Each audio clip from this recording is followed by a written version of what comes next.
Hey, South Carolina's math industry, and we are going to take a look at expanding and condensing logarithms.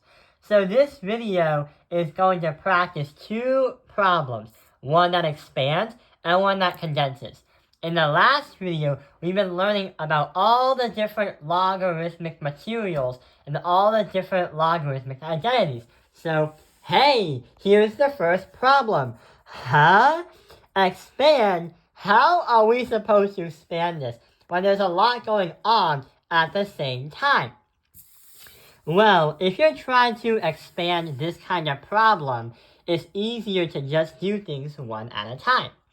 And what we can do about that is try to take a look at one log for each variable and then continue it on.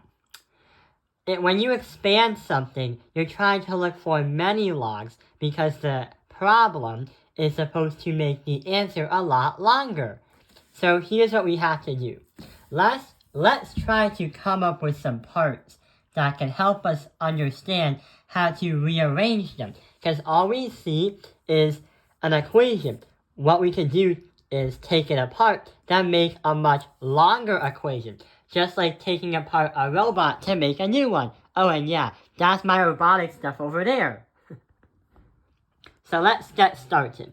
Let's take a look at the 4c squared. What can we do? Well, when it goes from the log to 4c squared, that can transform to 2 log 4c. The exponent goes to the other side. So that is going to be part number 1, 2 log 4c. So we can check that off the list. What about the next one? The logarithm of the radical d. Let's see what happens. The log of radical d. We can transform that into saying 1/2 of log d. The reason why is square rooting and saying 1/2 is the same thing. So here is part number 2. So part number 3 is going to be under the divisor sign, meaning that there's going to be a negative right under everything up here. The one right over here, b squared, we're going to say the log of b squared. But what is that going to turn into? That's going to transform to 2 log b. See how we're rearranging the parts? And the last one is going to be the log of parentheses e minus 1. Let's see what we can do. The log of parentheses e minus 1. We can't really do anything because that's to its simplest form, but that part that we're using is going to be easy to do just log e negative 1. And when we're talking about parts, if you're on our Vex Robotics team, do you need flex wheels for next year's game? Because it's going to be posted in next week. Because flex wheels are like a certain part in the game that robotics teams need in order to use grip and grip onto things. So, we have all the parts right over here. But what can we do to rearrange them so it would expand right over here? So take a look at these two parts right up here. 2 log 4c, 1/2 log d. What we could do is, since they're above the divisor sign, these are actually being multiplied.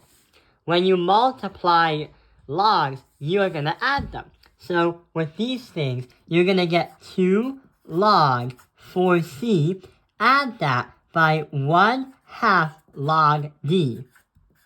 So I wrote them right over here. 2 log 4c plus 1/2 log d. So those are the two parts that we began with. Then we have a divisor sign. That is supposed to be a part 2, but which turns into a negative. Then you have a 2 log b and a log parentheses e minus 1. So we're going to say 2 log b, and we're also going to say plus log parentheses e minus 1. But even though we have a much larger equation, we're not done yet. We still have to deal with that negative.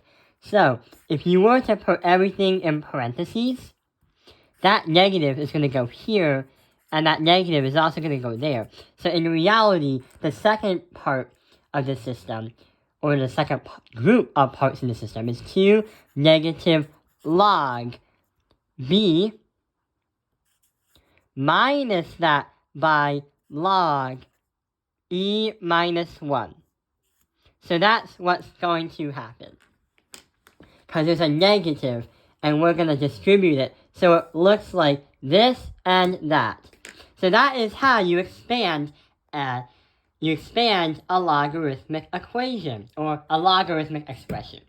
What we just did is we gathered all the variables, turned them into parts, then we rearranged the parts so we can play around them to make an expanded equation. But what about the one where we have to condense it? Sometimes mathematicians want to make things simpler than it is.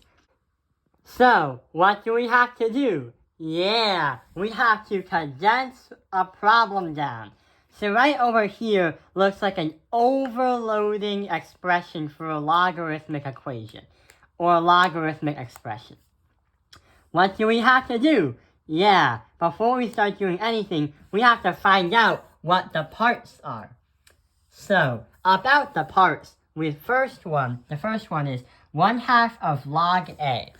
So we're going to put 1/2 of log A right over here. 1/2 of log A. That is going to transform into log A squared. So that is going to be part number 1. Part number 2, there's a divisor sign. Not a divisor, there's a subtraction sign. So we know that we have to subtract it all out, or divide it all out. Then we have log B and log C.